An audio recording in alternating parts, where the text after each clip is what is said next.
announcements going to various American cities. There's talk about maybe New York needing a curfew tonight. Do you think that's necessary now? Well, I mean, why wouldn't I be critical, Bill? It's 6 days of lawlessness, very little interruption by the police. And basically, the police are, might as well be cameramen to you. They sit there, they get pounded, they get pelted. 40 Secret Service agents get seriously injured. 50 or 60 New York City police officers have been seriously injured. I mean, I never would have accepted that when I was mayor of the city. The protests never would have gone beyond 1 day. These incompetents have stretched this to 6 days because they don't have the intestinal fortitude to arrest them. The first person who throws a brick gets arrested. The second person, then the third one, then the fourth one, and it goes away. I arrested as many as 700 people to stop a riot on the Brooklyn Bridge. I took over a city that had had 2 major riots in 3 years, and I had none in 8 years. And I find these riots to be completely the fault of weak, incompetent, progressive Democrats who have their heads in the clouds. So you would agree with the president said most of you are weak, you have to arrest people, you have to dominate, you're going to look like a bunch of jerks. Apparently that was some of what was relayed earlier today with America's government. Well, I might not have used such mild language. I think if you can't make a decision to defend a police precinct, you shouldn't be a mayor. When that mayor, who really doesn't know what he's doing at all, decided to abandon a police precinct, to retreat, and to have the forces of lawlessness take over the police precinct and burn it down, he basically enabled the rioters in Minnesota, and he enabled rioters all over the country. These people are connected together. I mean, you don't have these many riots saying exactly the same thing and doing exactly the same thing. If there isn't a certain degree of coordination going on. I'm not saying it's perfect, but it's there. And when they saw that they could dominate the police, they've been walking right over. I heard you say that late on Saturday night during our conference, and you believe that was the original sin. When they abandoned that police precinct, that gave the green light for people in Minneapolis and various other cities across America. And the other thing you said is that this cop was undercharged. He should have been charged with first-degree murder. Explain that. The tragedy here, Phil, is 1 week ago at this time, we all agreed with each other. This was an opportunity for real unity. Let's call them the pro-police and the anti-police people agreed that this police officer acted criminal. The only question was how criminal. That's an extraordinary opportunity to bring us together. And I think there are people who didn't want us to bring us together. And I think they have driven this thing from beginning to end. You know, we're getting used. And a lot of people are getting used. And then unfortunately, we have in these democratic cities, exceedingly weak progressive mayors. I mean, these are the people who like to let people out of prison. I think of the absurdity of this. The mayor of my city was all angry 2 weeks ago. People should be arrested for not socially distancing. Now we have thousands of people in the street, not socially distancing, throwing Molotov cocktails, blowing up police cars, beating up policemen, and they don't get arrested. Well, what the hell? They're just going to do more of it. They're going to do more of it. When they took over 1 police precinct, I believe they took over 3 more. What did he think he was going to do, this idiot? Did he think he was going to give them a police precinct and they were going to say, thank you, Mayor? We like this police precinct. People do no more violence. The smiling face of the statue of Superman looks out over the green fields of Centennial Park. The statue memorializes Superman sacrificing his life to save Metropolis from doomsday. One day, there will be a solid gold statue right next to Superman's statue. That's right, a booster gold statue. Does Bill Barr clean up the legal aspect of this that you think is lacking there in Minnesota? Yeah, but the federal case, remember, is only a civil rights case. So I think the maximum penalty, don't remember if it's 10 or 20 years, but it's not the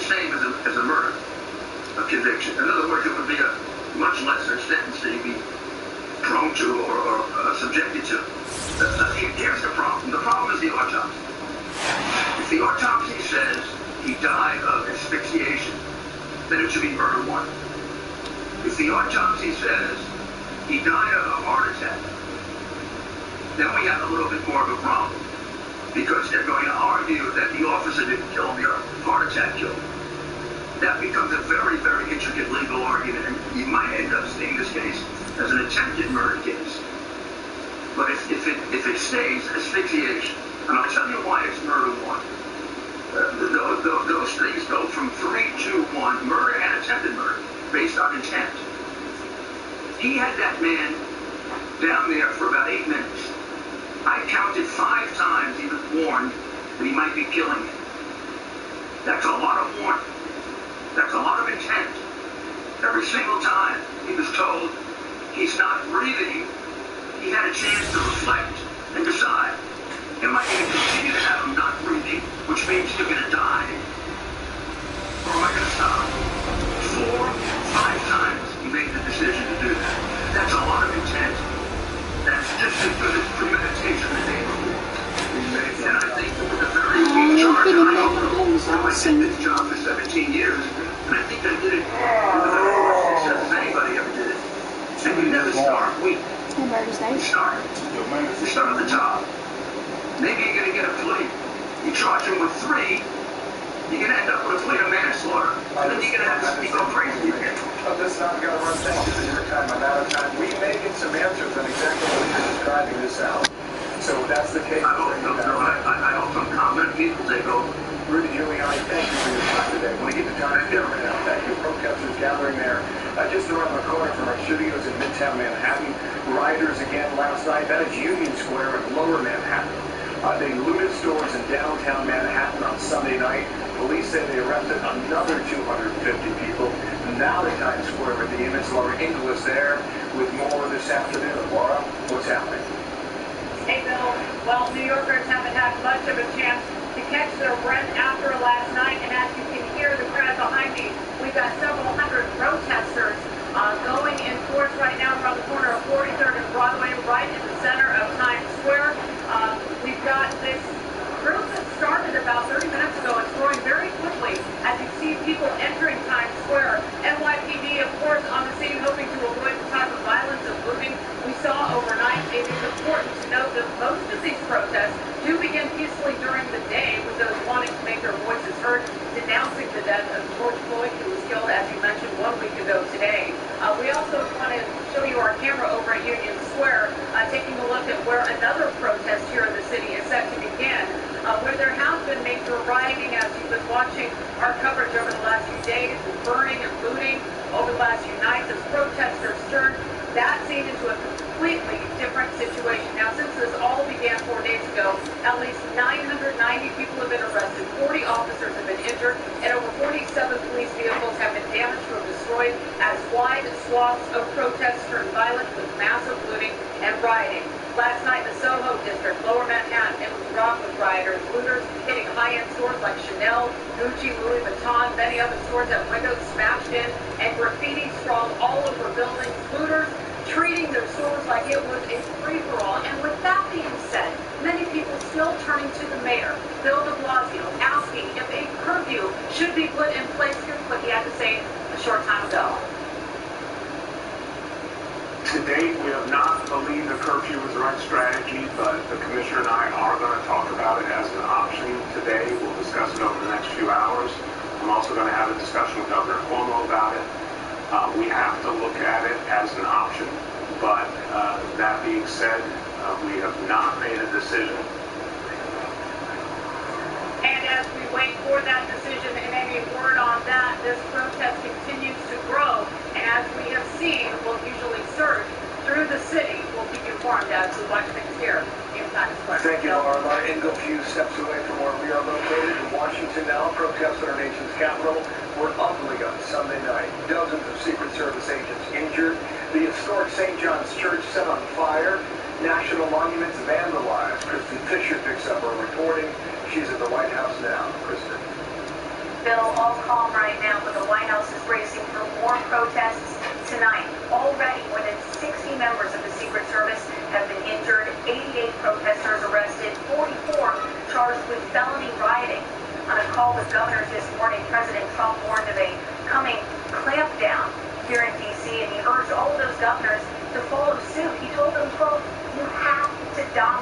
don't dominate, you're wasting your time. They're going to run over you. You're going to look like a bunch of jerks. You have to dominate.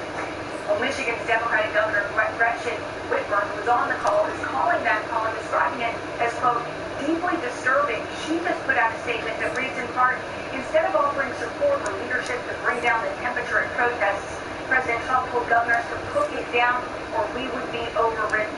But moments ago, the White House press secretary, Kayleigh McEnany, she was asked about that criticism, and listen to what she said. I don't know why Governor Whitmer would be dismayed at the president telling governors to do their job. It is their responsibility to police their streets. They have the police power embedded in the Constitution. They have quite clearly, many of them, failed to do their job. Look at the scenes we have seen. And it's gotten to the point where today the president has said, enough is enough. Last night, the historic St. John's Church, 1 block away from the White House, was set on fire. Monuments were defaced, windows broken, stores looted, ATMs ripped out. Attorney General Bill Barr, who's also on that call with governors, is now directing the Bureau of Prisons to send in riot teams, and that's on top of the National Guard, which was activated last night. The curfew then was 11 p.m., but D.C.'s mayor just moved that up to 7 p.m. both tonight and tomorrow. One more thing, Bill.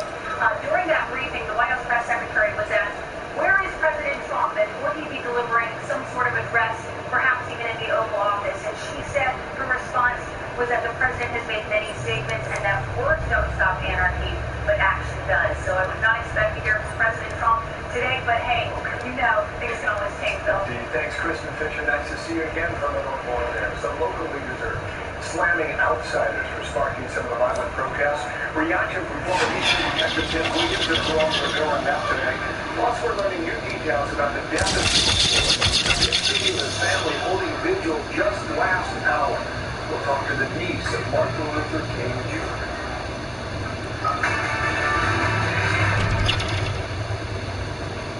Do you know the beautiful secret of gold?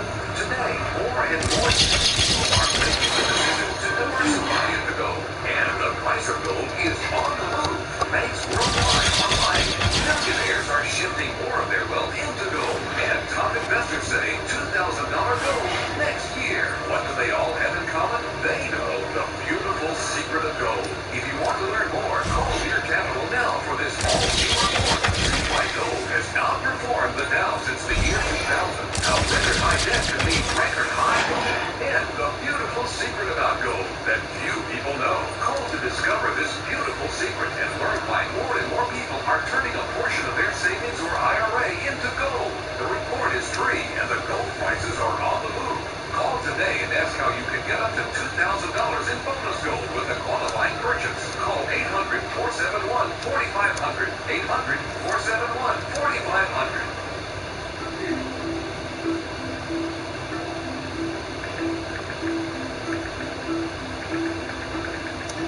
You have a lot of worries right now.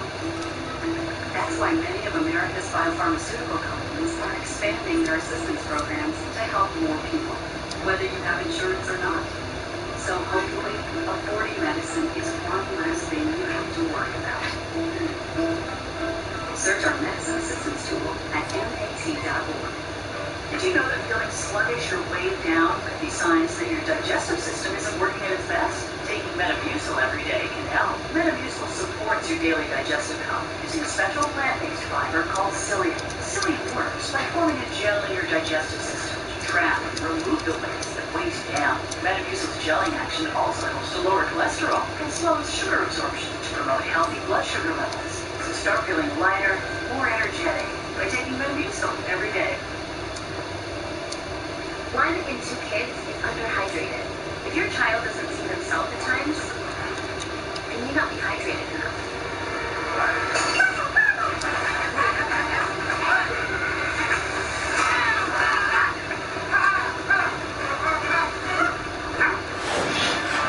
All new plant-powered creative roots gives kids the hydration they need with the fruit flavors they love and 1 gram of sugar. Buy new creative roots and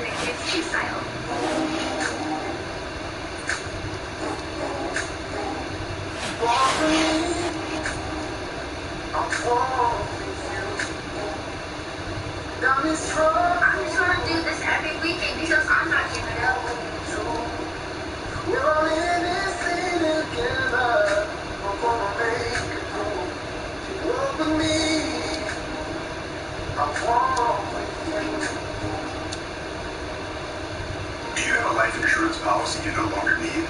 Now you can sell your policy, even a term policy, for an immediate cash payment. We hope you plan carefully for our retirement.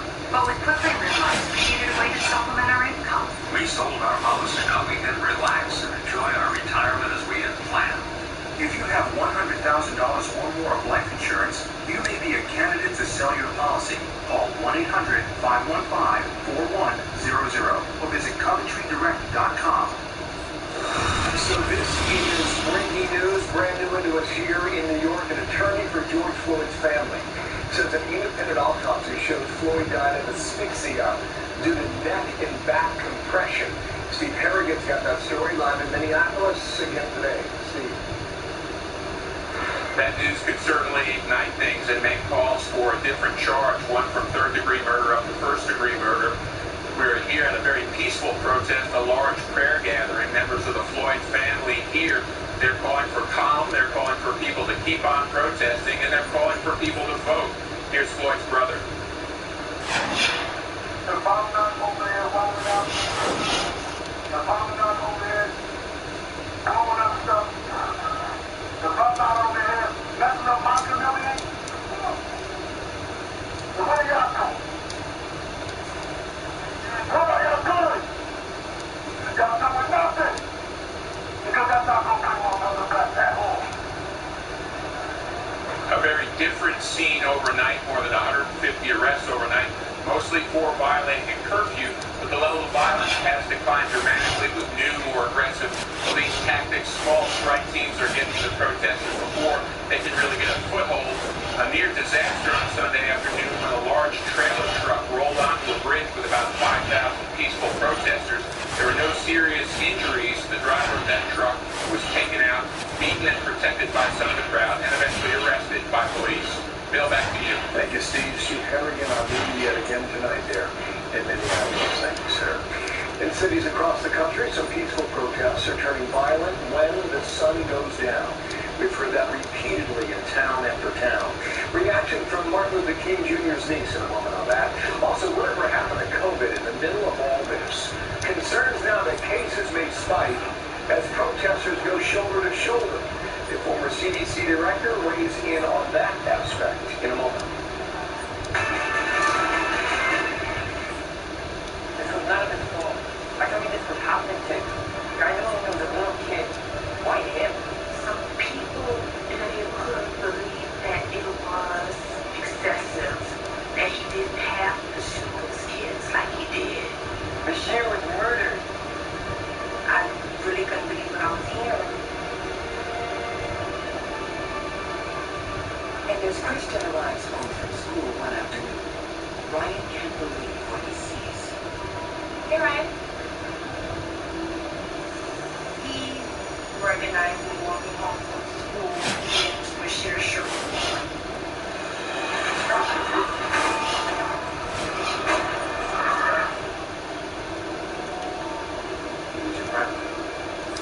Well, I mean, yeah. You were part of it. He just started accusing me, saying that I was a part of his house getting robbed. Ryan, this is crazy. And I just was like, I didn't know anything about this. I went to school with him. He was a cousin friend to me. I knew him around campus. But I didn't have anything to do with your house getting burglars. Ryan is convinced he's uncovered a conspiracy. And his protective instincts kick in. Everything's fine. Just go inside. Okay? Go. Ryan became convinced that his neighbor's daughter may have somehow been involved in setting up the incident. Sometimes, with victims of violent crime, we see a heightened sense of paranoia afterwards.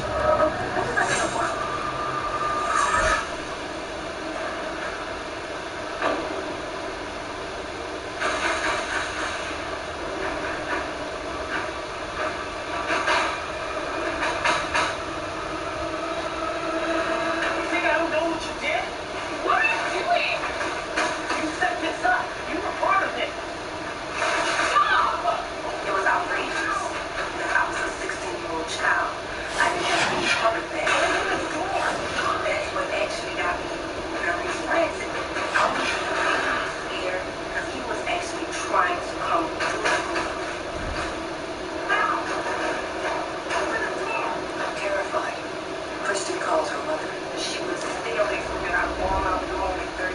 So, ready to kick some butt?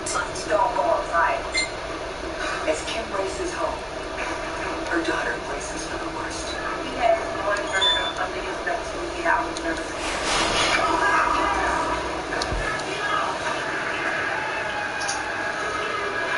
The truth behind you inside. Part of ID's 99, Tuesday at 9, go.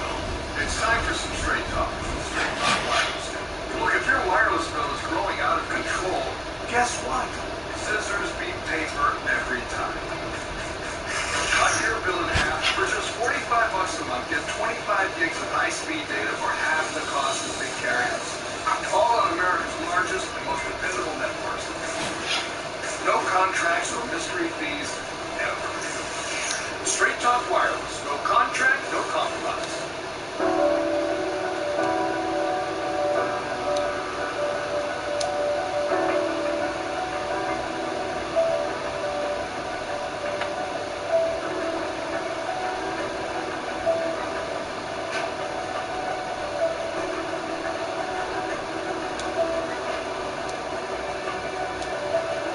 Make your summer everything it can be and discover what's possible at Lowe's.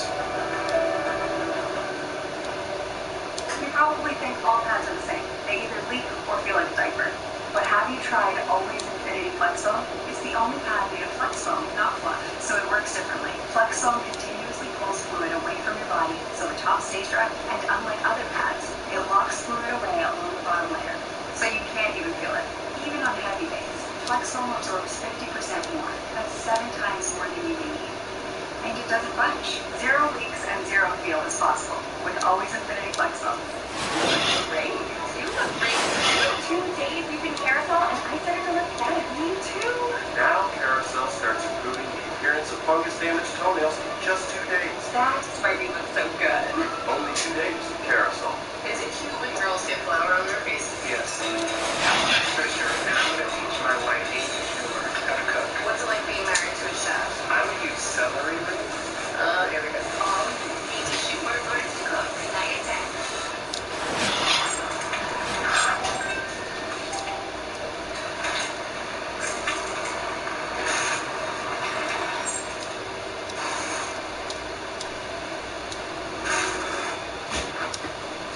The 6 bakers are putting their skills to the test in her backyard. Martha Stewart. Welcome to Bakeaway Camp. You ready to spider? Oh no. Finale, Bakeaway Camp with Martha Stewart. Tonight at 9. On the next season, Robin.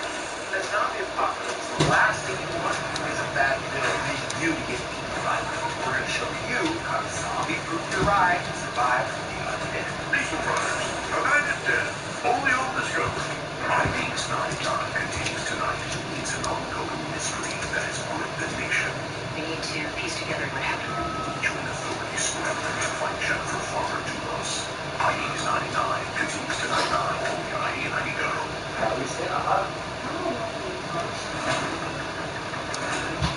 I met another girl, so I'm stuck with a decision I have to make. 90 Day Fiancé, self-quarantine. Like on TLC. Tuesday, on the season premiere of ID's Body Count. There's something going on in July. I need to get a ride already. ID's Body Count, the season premiere Tuesday at 10. Only on ID and ID Go.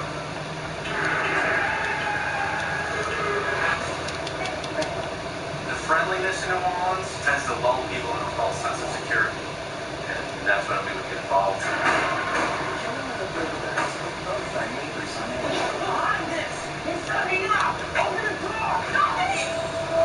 Brian Boyd and the Perrys are behind the break-in. The Perrys think he's become unhinged. In his mind, it was like he was targeting him, but he was not. Louise, what are you doing? Put the rat down. No. By the time Kim gets home, there's no sign of Brian. Are you okay?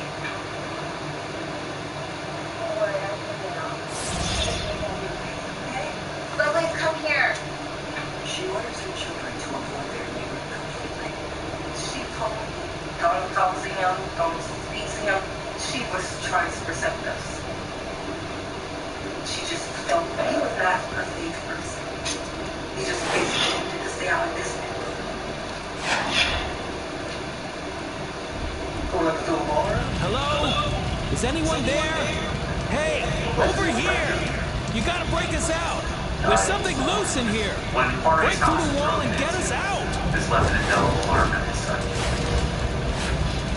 But when an incident like this happens, it causes neighbors to become very fearful, and even sometimes skeptical of each other. Ryan's behaving like a cornered animal. That makes him dangerous. Son, what's this? Found this in your room under your bed. Needed protection. No, you don't. You're perfectly safe here with us. What are you doing? Dad! I need it!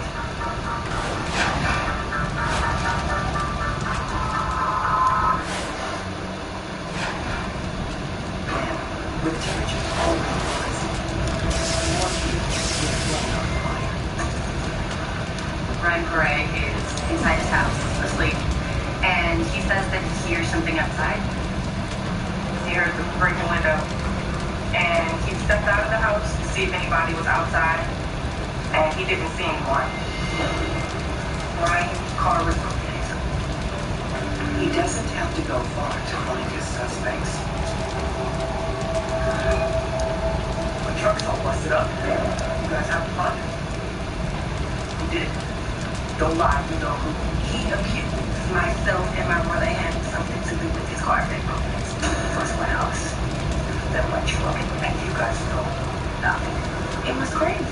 I didn't have no words for him to. My mother already told me to stay away from him. So once he tried to come up to me and accuse me and my brother of doing anything, I just went inside and told my mother. The constant harassment is enough to put Kim on the offensive. You don't mess with our kids. And you know, that's a mother's love. Don't mess with my kids.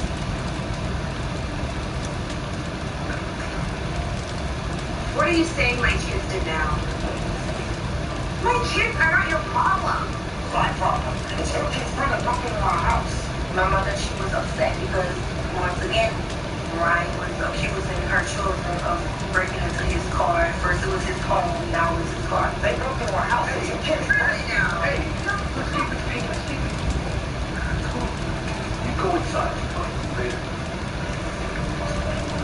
I need to talk to you. Is he crazy? It's a long story. He's had troubles. He needs help. He has psychological problems. He's delusional. I'll speak to him. Now, even Kirby is starting to fear for his son's stability. With good reason. Want my rifle back? No. I need it for protection. No way. Dad, please. You're not getting your rifle back.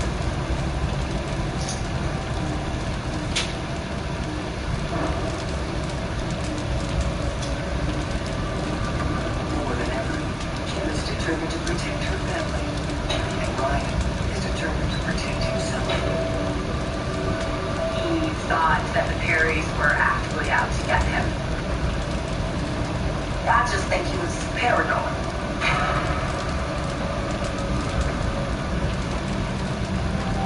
Despite the turmoil, Kim's career ambitions have held steady. And now they're paying off. Kim had every big plan. She wanted to be her own boss. We're in business, girl. What? They know. She felt that there was a need for a good health care company that will do things for the elderly and disabled. It was such a game changer. I'm so excited. It was the birth of the company, and I was so proud of her. And she said, "Okay, sister, you gotta come work for me." Yes!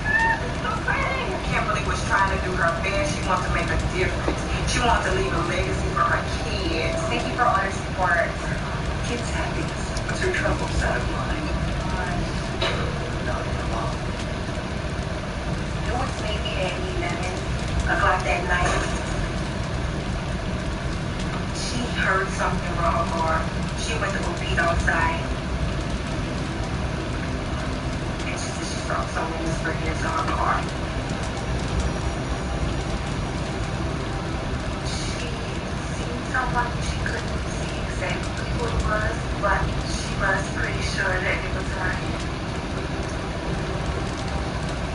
remove the person from the room. That's why she went inside and called the police.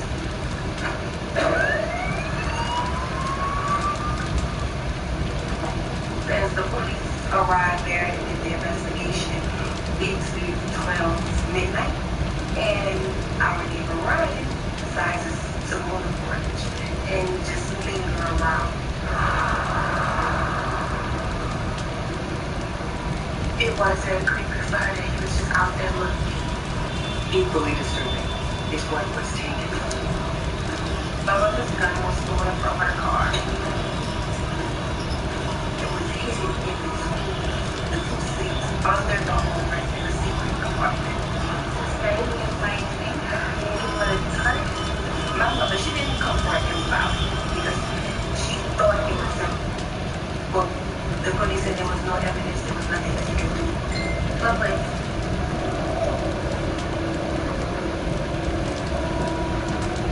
you have to be very careful. So she just like, okay, we need to really be safe. Don't let them look at him. Why? Go inside.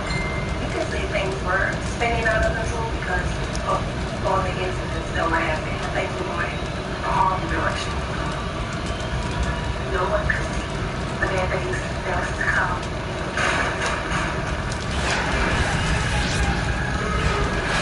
The Krypton genocide, part of IDs 99, Tuesday at 9, ID and ID Go. At Domino's, we think it's important to look on the bright side. And to encourage others to commit crimes, they break through the window of Tiffany's, and then all of the greedy opportunists pour in. They know what they're doing. Ted, the administration looks like they'll declare Antifa a terrorist group. Yeah, well, I think they're going to help legally with that and market them as a terrorist group.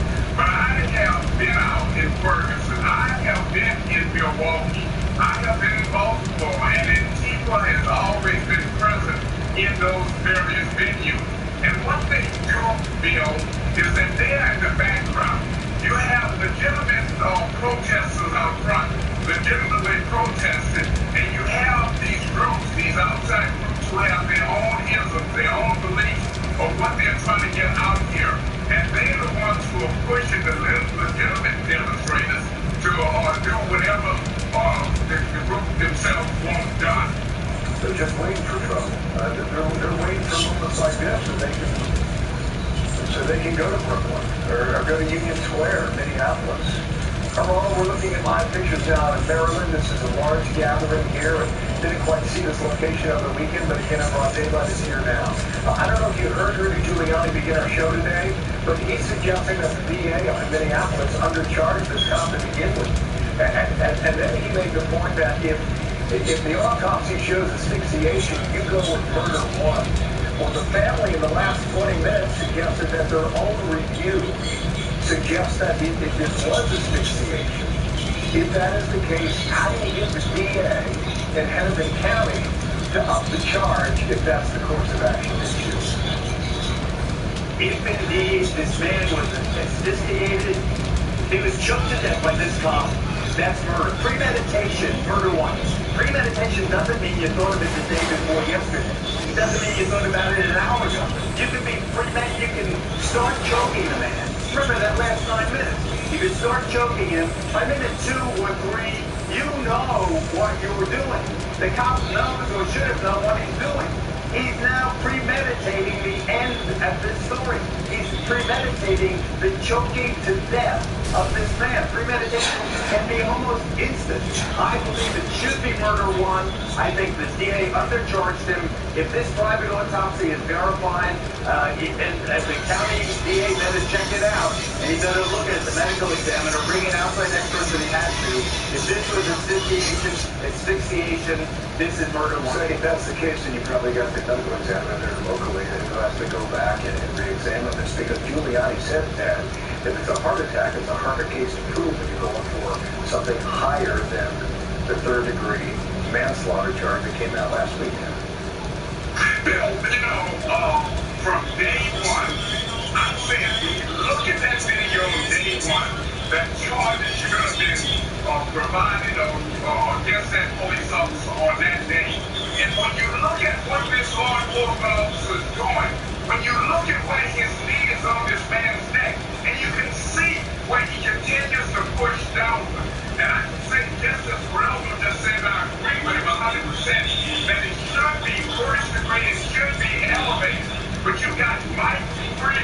here. The DA, who was seen to be kicking and screaming to bring even third-degree murder charges against this guy. So I'm on board. It should be elevated to murder one. I think that Mike Black, and I know Mike Black, Elmo know him also, and you know him, and he's very confident, and I think they're going to have to up their game out there in Minneapolis. Thank you. Nothing not have to be charged on anytime. Although, thank you. I mentioned this autopsy last week after family is down. These lawyers for George cancer and we've seen the results of their independent examination drop in. We see in the video he was walking, breathing, he was alive. His cause of death medically was mechanical asphyxiation. The legal determination is homicide. That is it in a nutshell.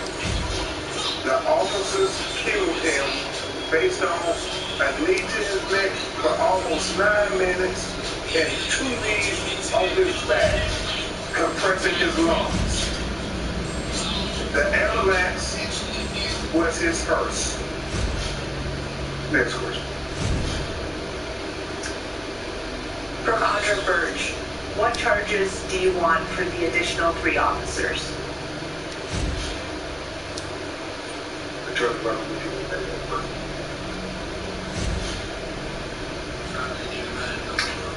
So in terms of criminal charges, there is no doubt that those police officers are criminally liable also. We will leave it up to Attorney General Ellison to be transparent, to be fair, to review the evidence in the totality of the circumstances. But I urge anyone who looks at that video and reviews the entire evidence that not only were constitutional violations abound here, but this was criminal. They knew that they were employing restraints that could or might cause death. And by having that knowledge and by continuing to mount the pressure on his body, restricting his airway and cutting off blood to his brain, they knew that they would cause death. To be culpable of murder or homicide, you only need to know that what you are doing could lead to death. They were trained, supposedly, that those restraints could or might cause death. They need to be charged criminally. They are criminally liable because they knew that what they were doing could lead to death. And indeed, we know that it did cause his death. Raina next from Karen. Thank you, Attorney Ramanucci. And just to be clear, George Floyd's family wants first-degree murder for Officer Chauvin and the other officers to be charged to the full extent of the law because George was their blood. Imagine someone who's your family and during the last moments of his life on this earth begging for humanity, begging to be treated like a human being, begging to be treated like one of God's children. They want a first-degree murder charge. They want equal justice for African Americans because Black Lives Matter and George Floyd's life mattered. That message in Minneapolis coming to us. That continues in a moment. President Trump, meanwhile, warning governors that they need to get tough on protesters. Lonely Thing and Marquise and Hal. Look at that. They are on deck. Coming up next.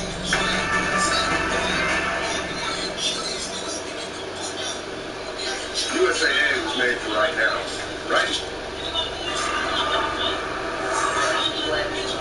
Increasingly believes he sees all these people and he believes that he's somehow being ambushed by what's been called a war parade.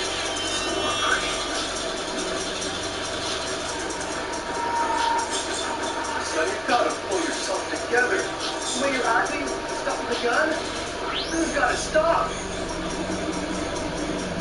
After months of clashes, tense under the drinking point, one day, a simple snap. I don't know what could have triggered him in his head to even do something like this. My brother and my sister was outside playing in the middle of the street, and my mother was standing outside watching everyone play. Ryan's words around the corner. Lovely! I don't know whether he seen it or not, but it seemed intentional. He just came driving out like this, didn't stop, didn't do anything. The kids actually had the house out in the streets, and I was really happy. What are you doing? Hey! Hey! You could drive a little slower. You mind your own business. And my mother told me, you know, you need to watch the way you drive when they have kids in the middle of the street that are very dangerous. Why not care? Well, you should care, because if you would have picked that, would act very differently. Like how? I would put you in a casket. That was a shouting bitch. Ryan was very angry. I have never seen him like that. The anger that he had inside him, it was like pure evil. That's never gonna happen. Why not? He was threatening him. I am going to kill you. He told her that he would kill her. You kill children. Those were children that you killed in that house. But you're not going to kill me. Mom, please. In the middle of that argument. What? It's not worth it. I told my mother, it makes no sense to argue with him. Just come inside. He made my mother bring out a sign no one liked to see. Hey, hey, get in here. Get in here. What are you doing? Ryan and Ken are both left seated.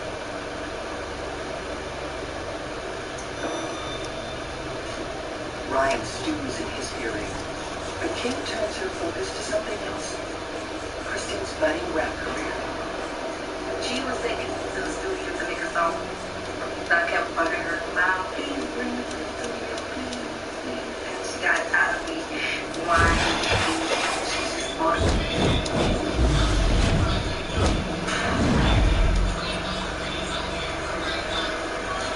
Good luck. I know things are going to be hard on you with everything that's going on, but I don't want you to worry, okay? I got this. When she dropped me off, she was like, you need to have more energy. Don't be scared. Put your nerves, so don't be nervous. You gotta get in there and rock it out. I'm like, all right.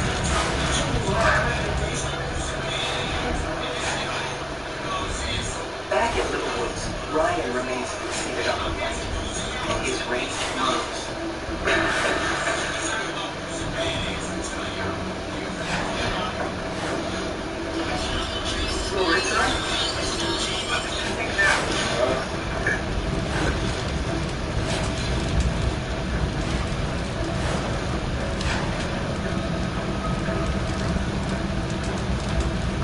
And she was like, oh, wait a second, I'm gonna go pick you up. I'm gonna go get my, let's go.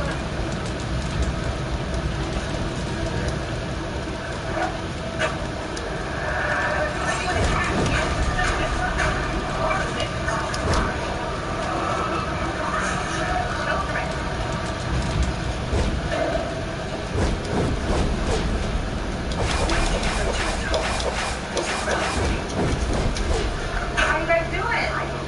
No! They're clawing their way through! Anyone walking by would see a happy smiling family. Get it off me! Get it off me! I know, you're always right. A truly distorted window is terrible. And again,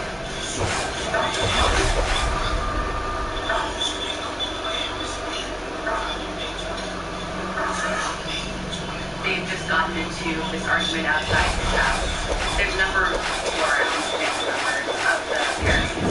And this is the point where Ryan Torrey feels threatened.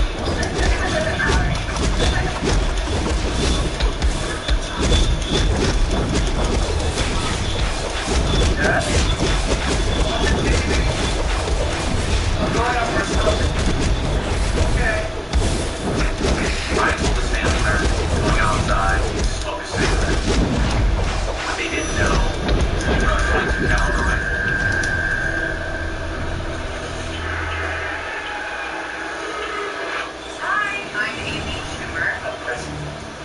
People have an absolute right to protest that, but people do not have a right to loot. There was a tweet the other day by a young woman named Gigi Robinson.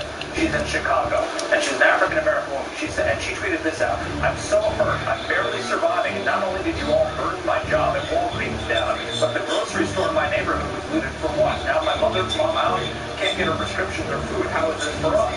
This is a woman who has put out of work because we have 40 million Americans who put out of work because of the coronavirus. And now that just in the last week or so, they started coming back to work. And this young woman and lots of African-American people like that have had their jobs destroyed. Okay, Marlo, I owe you an answer to stand by here, but Dr. Michael Bond is back at the microphone. I just want to share this with everyone. NBC and PBS NewsHour asks, can the doctors determine at this time how long it took Mr. Floyd to die?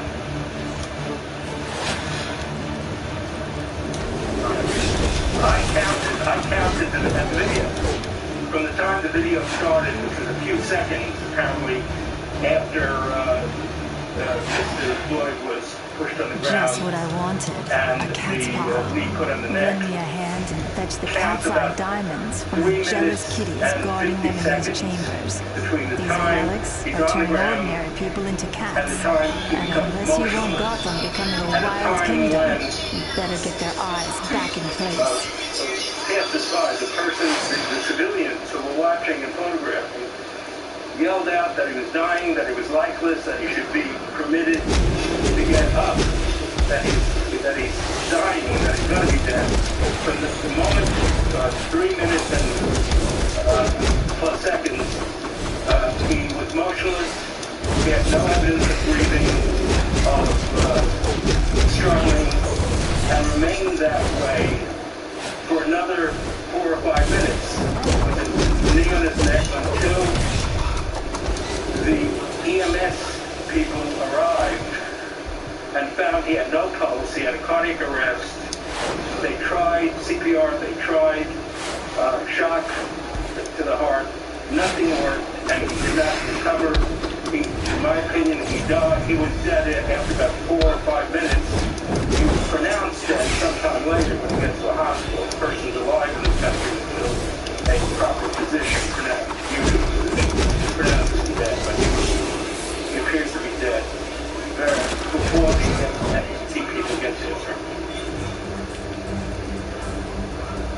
And it's important to know the two EMT. It's important to note that the two EMT members, once they got to the scene, they had Lucas' device working on an unresponsive, pulseless male. They concluded in the ambulance, they performed pulse checks several times, finding none, and delivered one shot by their monitor. The patient's condition did not change. He remained unresponsive and pulseless. And that's why I said the ambulance that we see arrive on the scene was George Wilson's hearse. I'm sorry, the ambulance that we see arrive on the scene was George Floyd's hearse. Question from Andrew Tangle from the Wall Street Journal. Do the medical examiner's results differ in professional opinion from the county medical examiner, or is that information you don't have yet?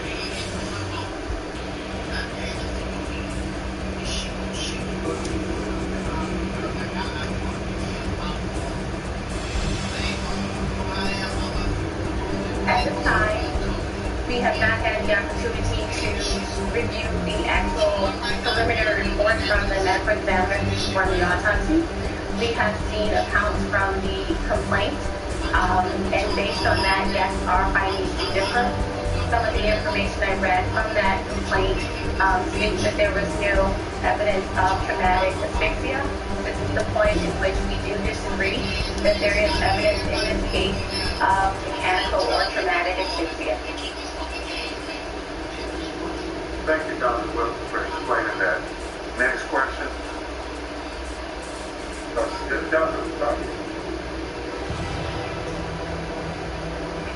Okay. If you can speak louder with the questions.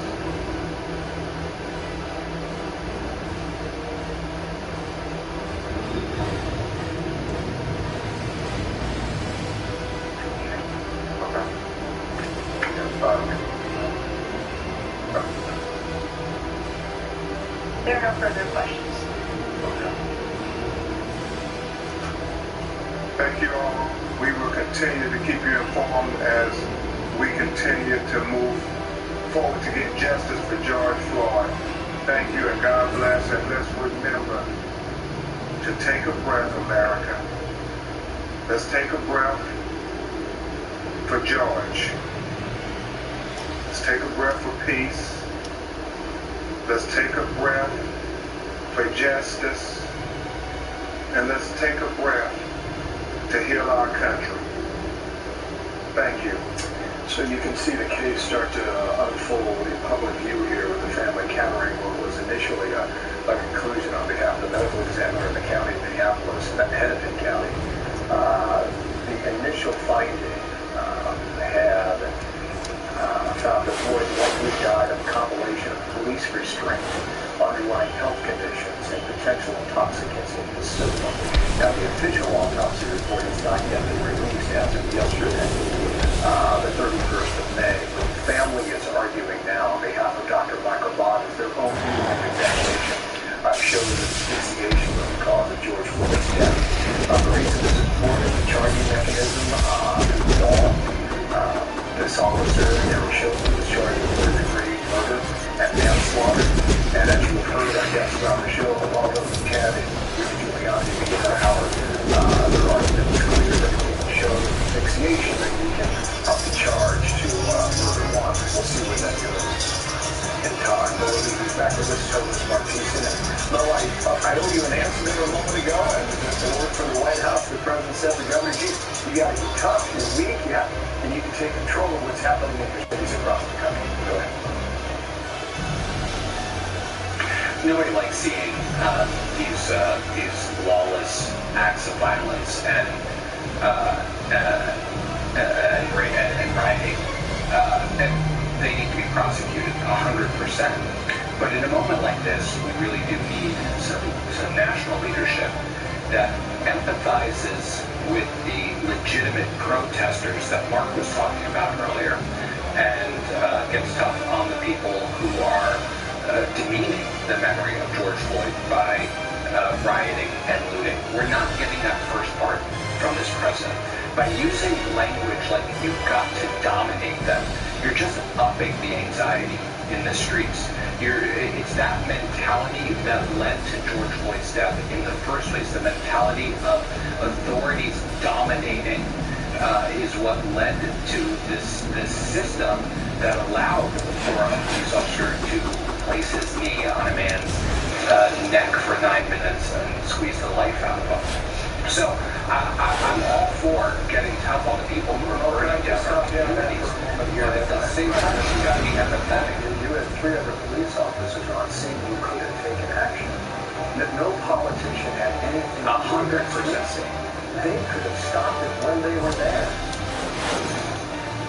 100%. And in fact, I was so encouraged to hear the police chief in Minneapolis yesterday say that they were complicit, and that the county attorney's going to have to do their job, or I guess now the state attorney general is going to have to make the decision, but they are just as complicit.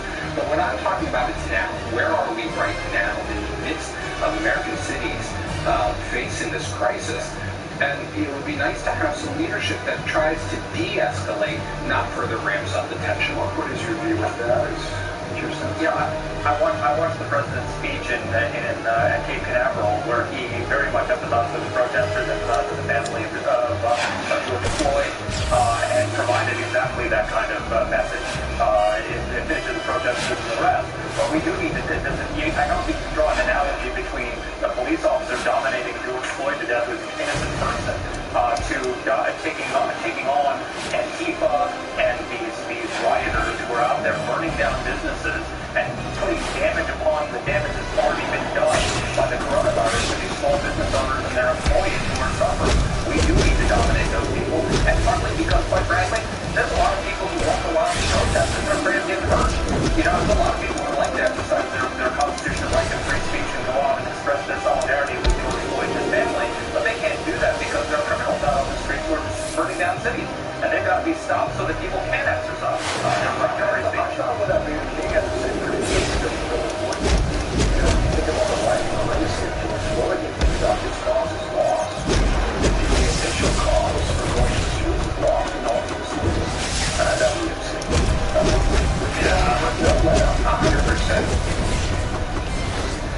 these people that are out there who are with their own agenda, whether it's just chaos or what have you, are taking away from the legacy and the memory of George Floyd. Let me tell you though, something encouraging, because we're not getting a lot of encouraging sights and scenes these days, is, yesterday and the day before, I was online and I was so heartened by images being posted of police officers marching with the protesters, taking a knee with the protesters, kneeling in prayer with the protesters, hugging the protesters. One really poignant scene of protesters standing and surrounding to keep safe a police officer who was isolated from his unit, to keep him safe from the rioters. We are a people who want to be unified. We are a people who are empathetic towards one another. We don't always get that rhetoric we're watching. We don't always get that rhetoric in the media. And I think it's important that despite the very real tensions that are out there, we are seeing evidence of people getting I'm really happy you said that. Thank you, Mo. Mo, and to Mark as well. We'll see you next Monday, John. Mo and Mark, thank you. Here Monday to Friday. David Asmussen today for Neil.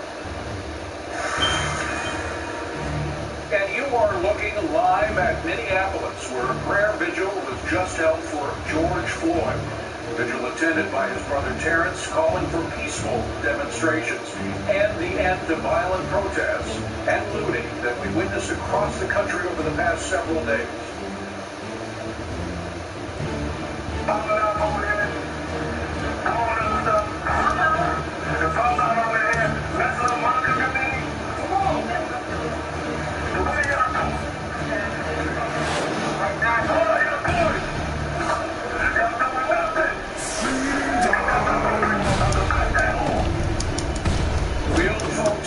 Those words. Welcome everyone, I'm David Asmussen in for Studio, and this is your world. And we've got Fox team coverage with Steve Harrigan in Minneapolis, where independent autopsy results out George Floyd has just been released. And Laura Engel in Times Square in New York City, where the 11 p.m. curfew has just been announced.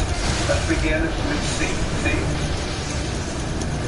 David, the Floyd family attorney giving details from an independent autopsy performed by two pathologists. Keep in mind, the initial state autopsy, the official autopsy, said asphyxiation was not determined to be the direct cause of death of George Floyd. Now, this private autopsy commissioned by the family does find that asphyxiation was the cause. It says direct pressure on George Floyd's neck prohibited the movement of blood to his brain, and then pressure on his back stopped him from breathing. So this new autopsy called for by the family really points to the charge of first-degree murder.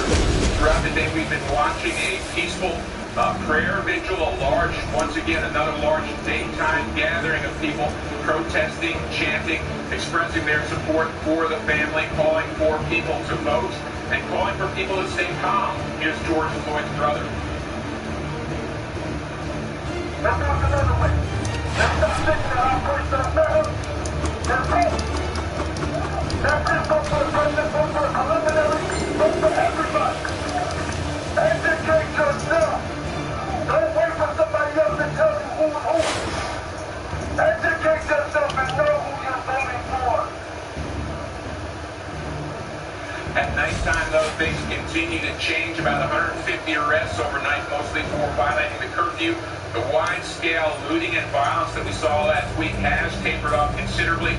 This due to very much more aggressive policing, a lot more aggressive police presence. They are really using tear gas, using fast strike teams, cutting off those rioters before they can really get a foothold anywhere in the city. David, back to you. Steve Harrigan in Minneapolis. Steve, thank you very much. And now to Times Square, New York. We're looking at live scenes of a protest being held this hour. Demonstrators also gathering in New York City's Union Square. This following a night of looting in Lower Manhattan. Laura Engel in Times Square with the very latest. Laura.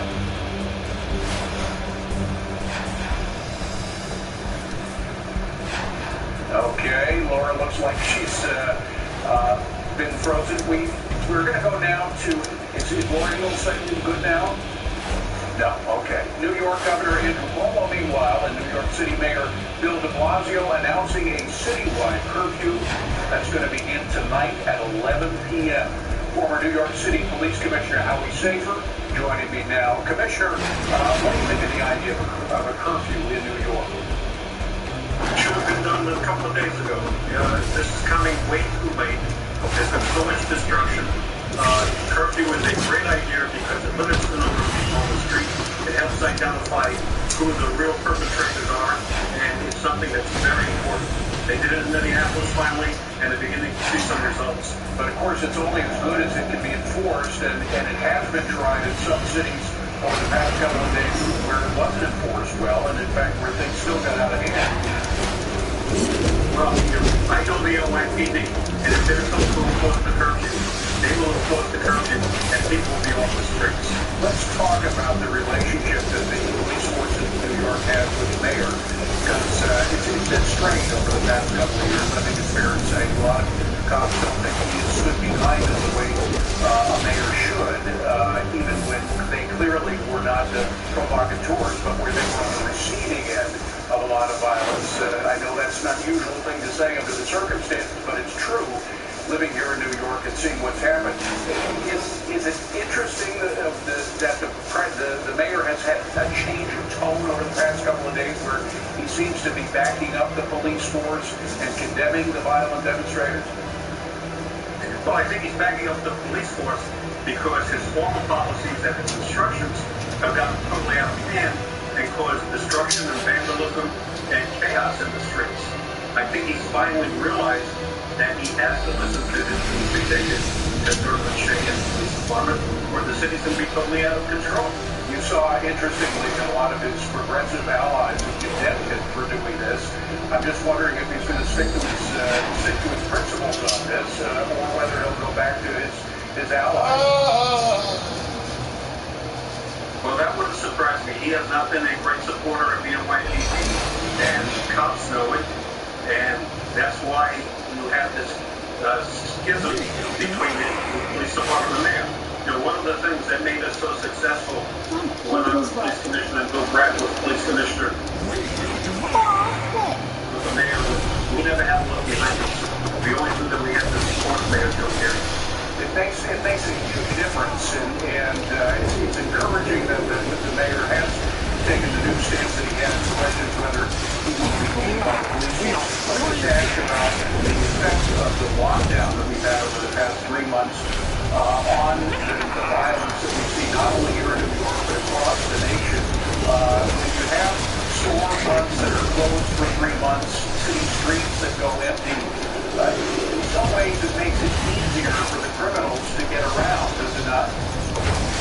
Well, it does, but if you let the PD use the tactics that they've been trained for in doing a number of things. One, identifying who the perpetrators are through intelligence and dealing with them as we did a number of years ago, as well as dealing with community leaders, and then use overwhelming force when people violate the law.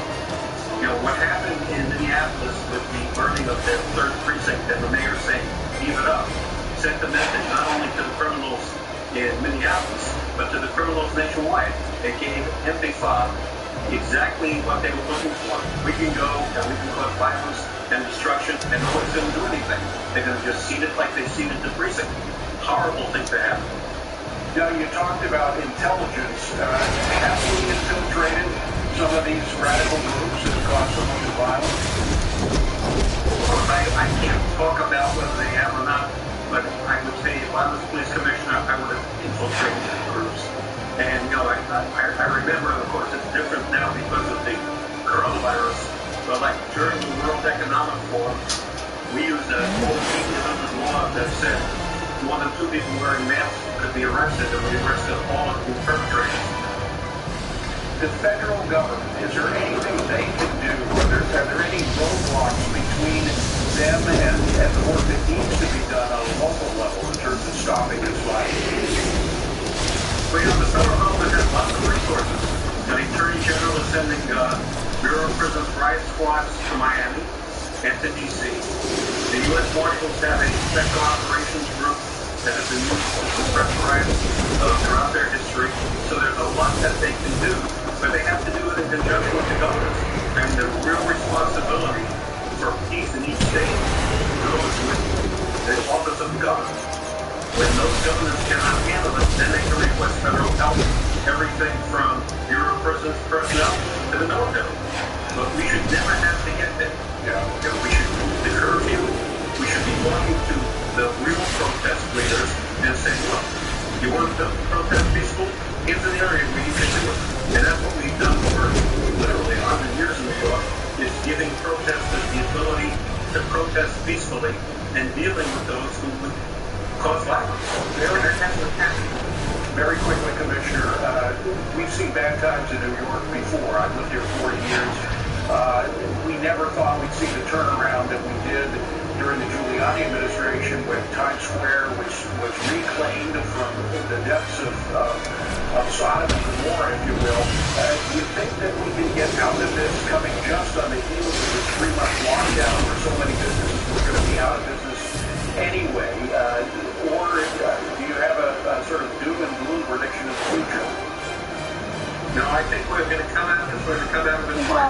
We need to let the police do what they know how to do. That's what does effectively in NYPD, and it should be done the same way in LA and in Chicago. And the perpetrators who are really causing this violence need to be arrested. They need to know that there's a certainty of arrest, and they will fade away. Howie Saber, who helped bring this city out of the depths of despair in the past, we thank you very much for being here, Commissioner. Good to be with you, Dave. Let's go back to Laura Engel. I think we've straightened out her partial visual issues. She's in Times Square where protesters already are gathering there. Yeah, we do have a lot of protesters that have gathered here today in Times Square. And as we have been watching the police presence build up as well. When we first got here in the 3 o'clock hour, we had about 400 protesters. I would say that it's probably double the size. You can see some of the police presence here. They are lined up in many different areas ready to go. The NYPD strategic response group is standing by. And we're going to walk you through the crowd to show you, not too close, but we're going to get up and show you a little bit, talk about that curfew as well, because that's what many people here are talking about, the curfew going into effect at 11 p.m. tonight through 5 a.m. We've also been told by Governor Cuomo and Mayor de Blasio that the police force will double in areas where there was so much violence over the last few nights. Now, as we take a look at what's happening here, we also want to play you a little bit of video that we just captured. As we were watching this protest, the entire group laid down on their stomachs, facing down, and screamed together and chanted together, "I can't breathe," which has both been the rally cry of this movement for George Floyd, who died 1 week ago, and also, as we know from that cell phone video, those were his last words.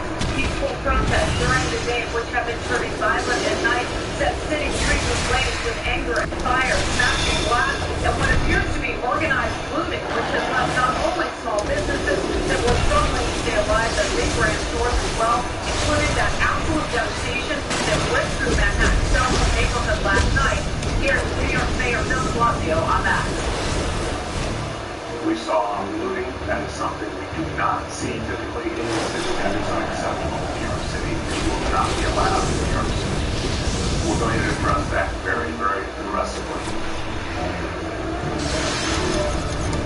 And with that announcement of doubling up the police force in areas that will get hard, we'll see how that goes tonight. And as you can see here behind me, the crowd appears to be on the move. There are more protests scheduled throughout New York City today and tonight, and of course the ones that we don't know about that I'll bring up. We'll bring it to you as we follow it here. Laura Engel, good to see you, Laura. Thank you very much. So first we have the lockdown, now the looting. Businesses dealing with another blow. Protester violent, be a business owner. Picking up the pieces. That's next. Get in here, blow it average shirt.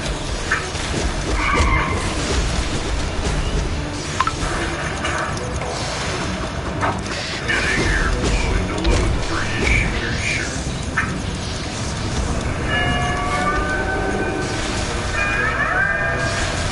Load training for you shooter.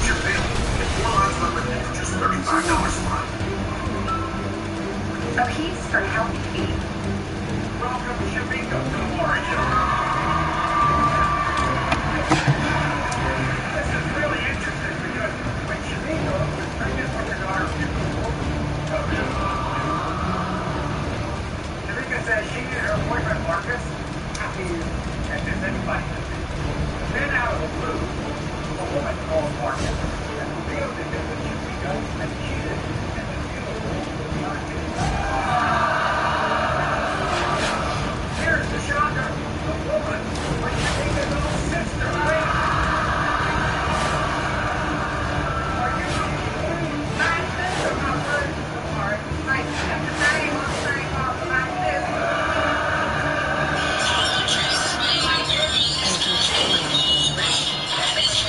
The final piece. Perfect. Now let's see what power these relics possess.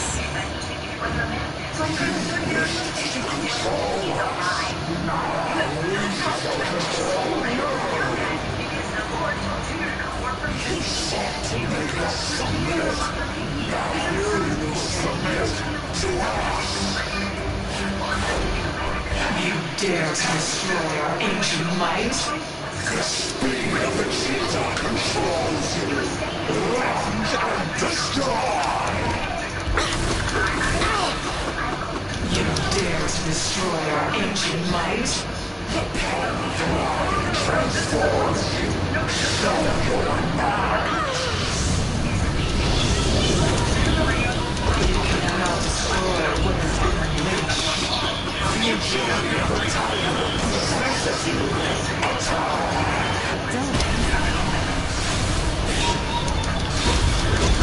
You dare to destroy our ancient might? The speed of the cheetah controls you. Run and destroy! You dare to destroy our ancient might? The power of the mind transforms you.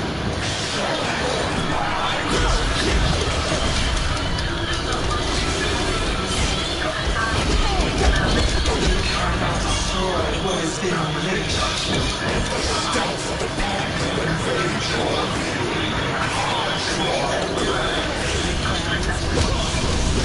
You cannot destroy what has been unleashed. The stealth of the panther invades your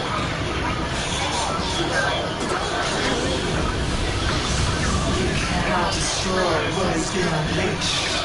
The agility of the tiger possesses you.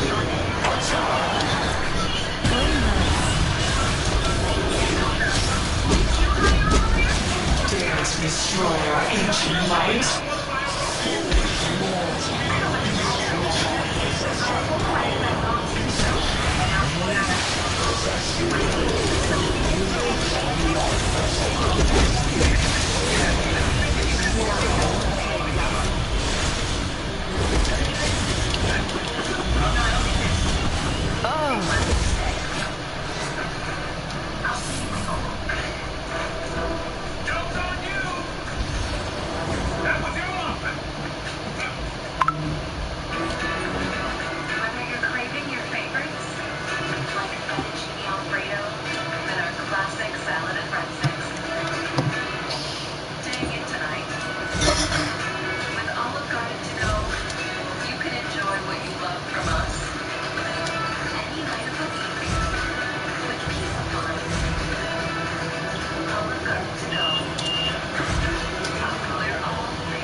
Creeps possessed me. Oh! Well, they're gone now. And the diamonds, too, A pity.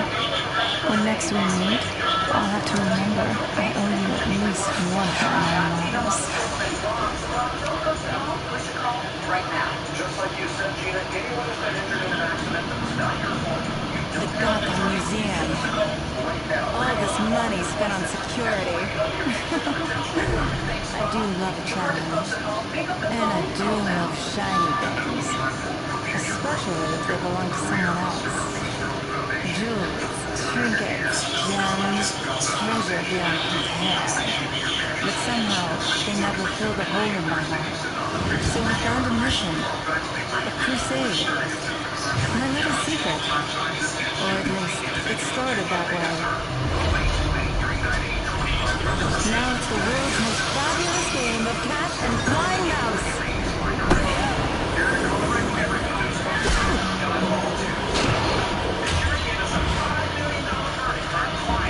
I wonder who is really chasing whom. I am the world's greatest thief, and yet I'll never know if I truly stole his heart.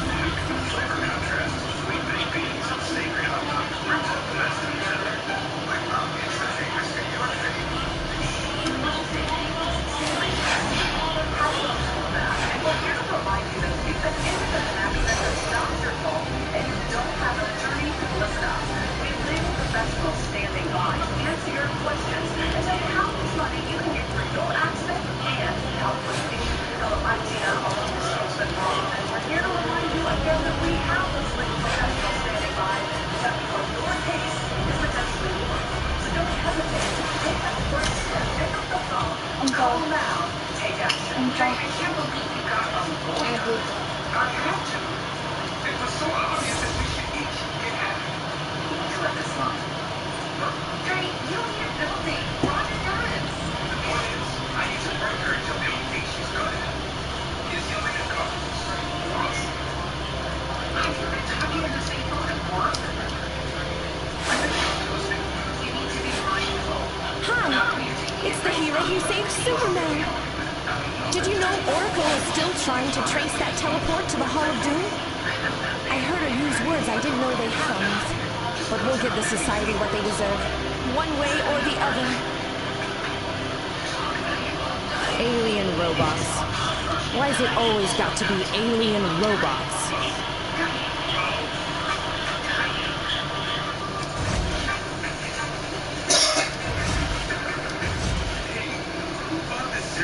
I did. Don't step it up again. This is basically a sugar bomb. I can feel my heartbeat in my eyes.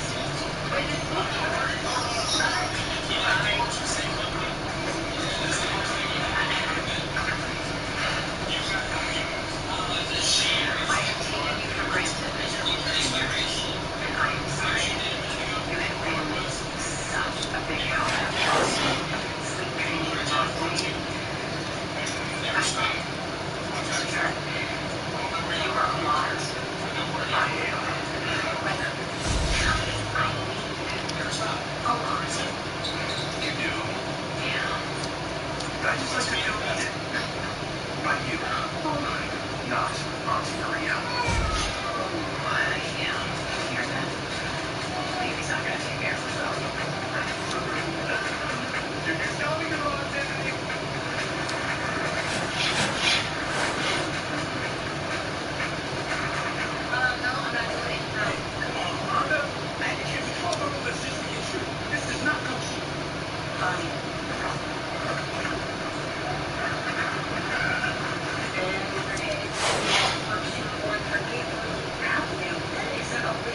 Huh? Oh, okay. Make sure you done that off. Alright, Mama said when we come to McDonald's, I ain't try to get nothing to eat. It's there. Dead end. Our best financing ever, low monthly payments, and no money down. Plus, call during this program for the bonus. It's a $25 Walmart gift card with your free in-home estimate throughout the Greenville, Asheville, Spartanburg areas. Come on, give us a call. Come on, Nathan. Give us a call. 1627. So ugly. So ugly. You so ugly. And in the winter, you can put your hand on the window, you don't feel any coldness. And in the summer, you don't feel any heat. Thousands of satisfied homeowners, just like Donnie, have made the switch to new windows from Climate Guard. If you're constantly adjusting the thermostat to keep your home comfortable, those old energy-wasting windows, probably to blame. So put a stop to air leaks with expertly installed Energy Star Climate Guard windows. And now it's a great time to call for incredible savings. Get new windows for your home for only $24.95. That's right, new windows for your home, only $24.95 with the best financing available. Plus, give us a call right now. We'll throw a $25 Walmart gift card with your in-home estimate. The number is 800-820-1627.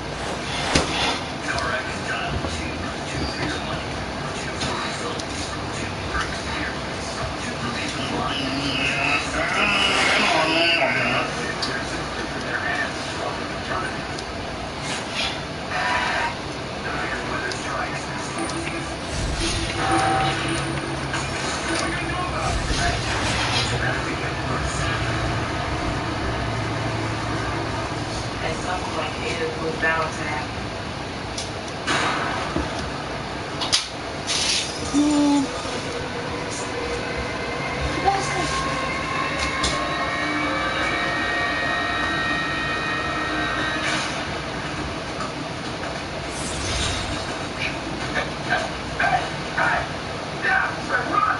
Run! My neighborhood, I'll get you. Better run. The Ronald's home smashed in the middle of the night. Even though he didn't see who did it, he knows who was responsible.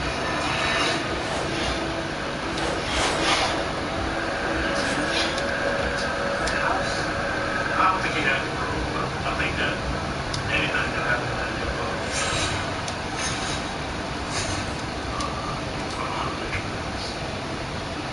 Now, he had a personal vendetta against the Mitchells.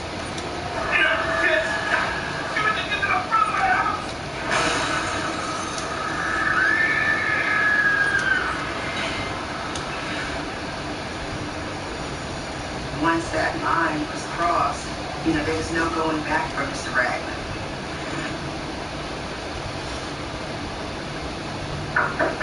Once again, Ronald sends police to the Mitchell's front door. Oh, God. Now what? There's being complained about your sons. You ain't doing it.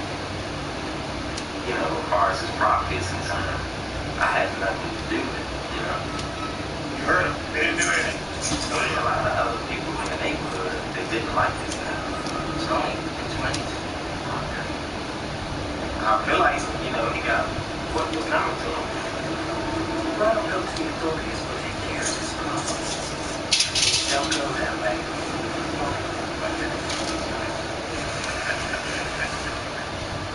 There's no proof the Mitchell kids were involved. No arrests are made. Sorry again for wasting your time. You two didn't when they left and didn't do, what you wanted them to do, I'm sure it really infuriated him. Robert is sick of Ronald harassing his sons. And without help from police, Ronald is left to fend for himself.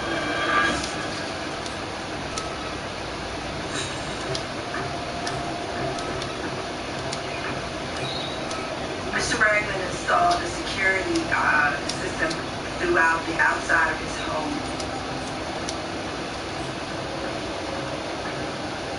I think he did what some people catch for the boys in the eye. That was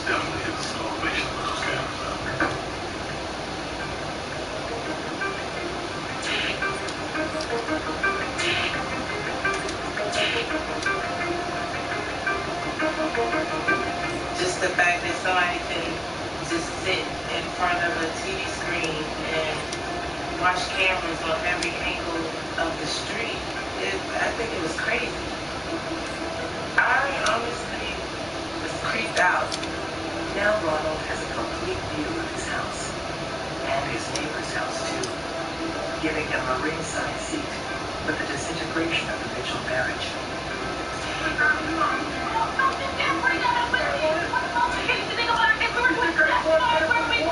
I'm sick of you, and I'm sick of that.